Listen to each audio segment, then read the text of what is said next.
Auto వాలా నేను, రవాణాకి ఆయువ పట్టుని నేను, అంబులెన్స్ తర్వాత ఎమర్జెన్సీకి అత్యవసరంగా ఎంతో మందికి ఆయుష్ పెంచిన దేవదూతను నేను.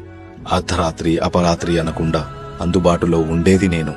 రోడ్డు లేని గ్రామాలు, బస్సు లేని ఊర్లు ఉంటాయేమో కాని ఆటో లేని పల్లెలు ఉండవు. నన్ను పొగరుబోతని, తాగుబోతని, నడపడం రాదు అని మాటలు అన్నా నవ్వుతూ సహించేది నేనే. అన్నా నీకు దండం పెడతా, నాకు సాయం చెయ్యి అంటే చెలించే మనసున్న వాడిని నేనే. నాకు చదువు రాక కాదండి, ఆత్మగౌరవంతో జీవించడానికి ఎంచుకున్న సర్వీస్ నాది.